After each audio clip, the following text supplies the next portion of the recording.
Okay, जैसे कि आप देख रहे हैं राष्ट्रीय जय यीशु मानव सेवा, और आप सभी का अभिनंदन और स्वागत करते हुए आप सभी के सामने हम आते चले जाते हैं। और मैं प्रभु में आप सबका भाई आशीष राजकुमार, और मैं गुजरात की धरती से आप सभी के सामने परमेश्वर का वचन लगातार फरमाने के लिए कोशिश करते चला जा रहा हूं।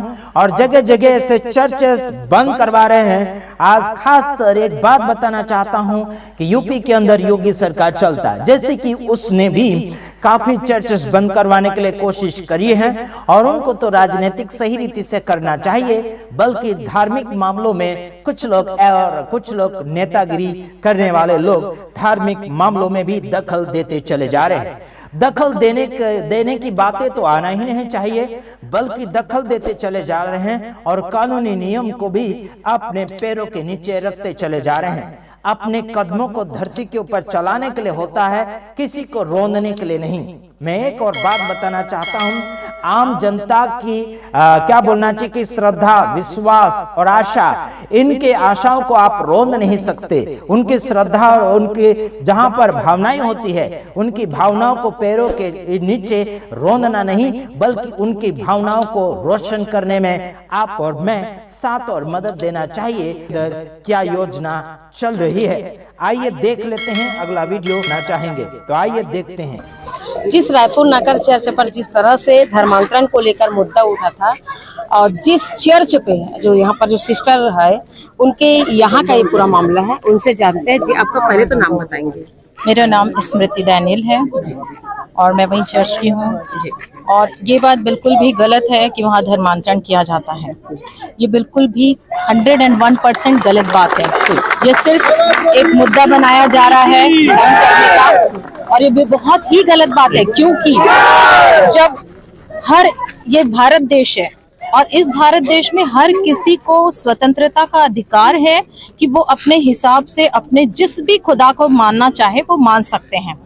और हमने वहाँ किसी को बुलाया नहीं, सब अपनी आस्था से वहाँ पे आते हैं। और जैसे क्या हुआ था अभी ये हुआ था कि हमारी आराधना चल रही थी, जैसे संडे को चलती है, और हम अपनी आराधना में लीन थे। लेकिन कुछ ये असामाजिक जो लोग हैं वो आ करके जबरदस्ती हमारे चर्चों के अंदर में आकर के इन्होंने हमला करना चाहा। इन लोगों ने अपने हाथ में पत्थर रखे हुए थे और उन्होंने हमले भी किए। हमारे चर्च के लोग आहत भी हुए, जो बहुत गलत बात है। एक यहाँ पर जब ये भारत स्वतंत्रता का देश है और यहाँ पे अनेकता में एकता कहा जाता है, तो ये चीज पहले बताइए कि ये कहाँ रही है अनेकता में एकता वाली बात। आप लोग कब से आराधना पाठ करते आ रहे हैं? हमारा ये पुरातन काल का समय का है। इस स्थान पर कब से करते? बहुत सालों से करके याद करते आ रहे मैडम। इसका ईयर बोलूं तो 40 साल से भी ज्यादा हमको वहाँ पे हो गए उस स्थान पर। हाँ, उस स्थान पर, और परमानेंटली वहीं लगता है और कहीं नहीं ऐसा ये होता। बट इस तरह का जो अटैक आज किया गया वो बहुत ही शर्मनाक बात है। इस तरह की चीजें नहीं होनी चाहिए। क्या हम किसी के मंदिर में या मस्जिद में जाकर के इस प्रकार का हरकत करते हैं? क्या हम उनके देवी देवताओं के भक्तों को हम क्या इस प्रकार से अलग करते हैं क्या? तो फिर क्यों ऐसा किया जा रहा है? ऐसा बताया जाता है कि प्रलोभन वाली बात होती है। प्रलोभन क्या होता है? अब हम आपसे जानना चाहते हैं क्या होता है प्रलोभन? जैसे जानकारी मिलता है कि प्रलोभन देके बुलाया जा रहा है, तो किस तरह का प्रलोभन के बारे में बात होता है? प्रलोभन मैडम कुछ भी नहीं है। शायद उन लोगों से आप पूछिए तो बेहतर होगा जिनको प्रलोभन देके बुलाया जाता है। आप उन्हीं से पूछे जो ये प्रश्न करे ना प्रलोभन वाली, ये प्रलोभन की परिभाषा अगर आप उनसे पूछे तो बेहतर होगा। यहाँ पर हम सिर्फ और सिर्फ अपने जिंदा खुदा यीशु का नाम लेते हैं, उसके अलावा कुछ भी नहीं है। और ये बात चाहे कोई जाने चाहे मत जाने, हर व्यक्ति जानता है यीशु नाम में शिफा है, यीशु नाम में चंगाई है, यीशु नाम में छुटकारा है। और इसीलिए लोग यहाँ पर आ रहे हैं। हमने कभी किसी को बाउंडेज नहीं किया और हमको किसी के धर्म को कभी भी बुरा कहने का कोई अधिकार नहीं, क्योंकि मेरा प्रभु ये मुझे नहीं सिखाता कि किसी के धर्म की आस्था को ठेस पहुंचाना। लेकिन वो कैसा ईश्वर है या वो कैसे लोग जो ईश्वर को मानते हैं जो उनको ये सिखाता है कि जाकर के दूसरों के धर्म को बवंडर मचाना।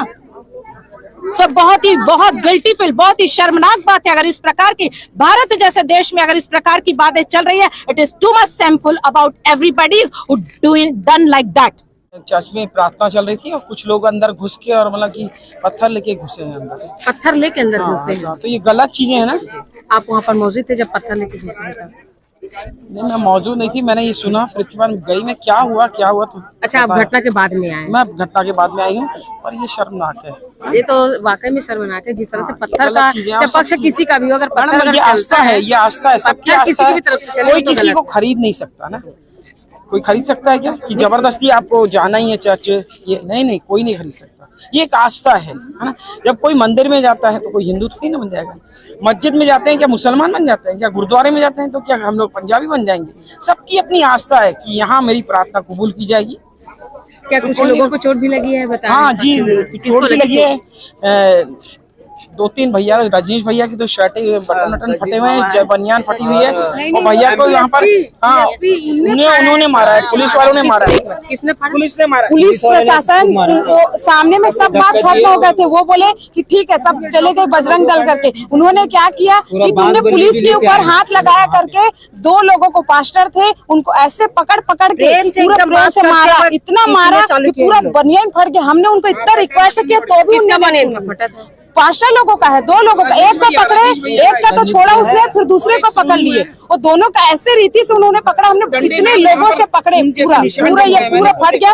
ब्रदर दिखाएंगे आपको, पूरा बनियान फट चुका। हमने इतना रिक्वेस्ट किया तब उन्होंने छोड़ा, फिर उसके बाद गेट बंद कर दिया। कहना चाह रहे थे? हम लोग जब अपने चर्च में थे, हम किसी का उल्लंघन नहीं करते हैं, हम सबको अपने जैसा ही प्रेम करते हैं। लेकिन आज वो कौन है अधिकारी नहीं पता, लेकिन वो अधिकारी प्रेम के साथ बुला के पूरा पकड़ के मारे हैं हमारे सामने में। देखो, हमारे निशाने में हम छुड़ा रहे थे, उनको हाथ जोड़ रहे थे, फिर भी वो नहीं मारे। 2 जन को पकड़ के खींचते हुए मारते हुए, उनको कोई अधिकार नहीं बनता। हम किसी के मंदिर में जाते हैं, किसी के मस्जिद में जाते हैं। किसने मारे? वो टीए है कि कौन है, वो काय कलर का टी-शर्ट पहने हैं।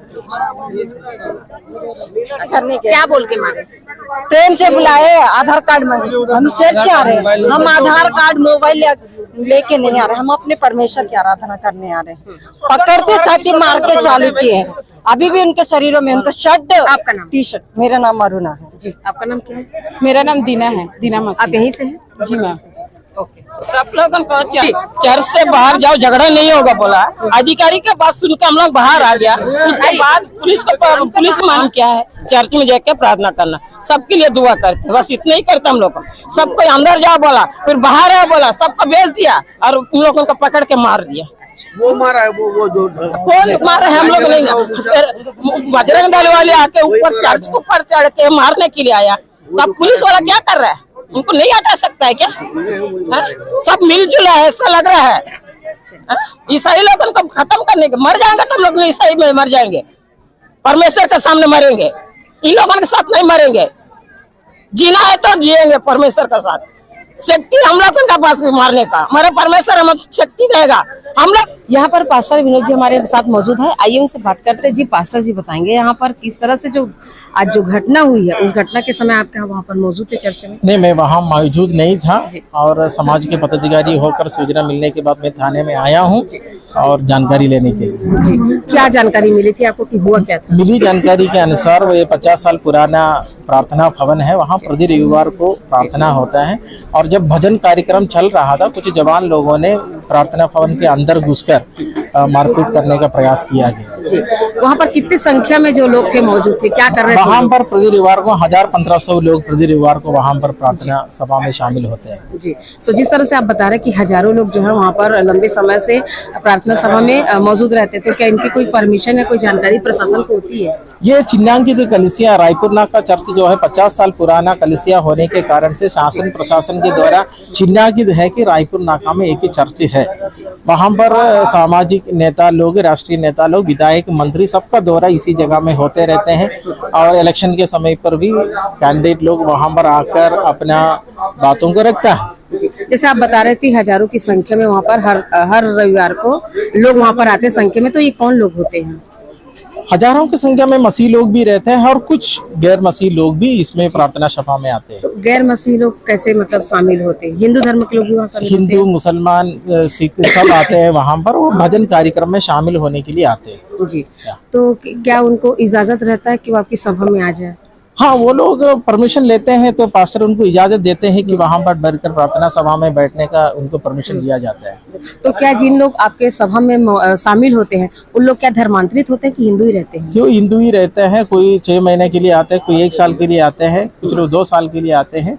ऐसा लोग भजन सुनने के लिए आते हैं और चले जाते हैं। जैसा कि लगातार ये ब्लेम आप लोग के ऊपर लगता है कि मतलब आप लोग जो है कन्वर्ट करते रहते हैं, तो जो हिंदू लोग जो आते हैं आप लोगों के पास, आप लोगों के साथ शामिल होते हैं, उन लोगों को इस बारे में आप लोग चर्चा करते हैं कि अगर आप आ गए हैं तो आपके लोगों को आपने इसके बारे में अपने परिवार को जानकारी दी है कि नहीं? क्योंकि लगातार इस तरह से आप लोग के ऊपर इल्जाम लगता चला रहा है कि आप लोग धर्मांतरित करते हैं, प्रलोभन भी देते हैं।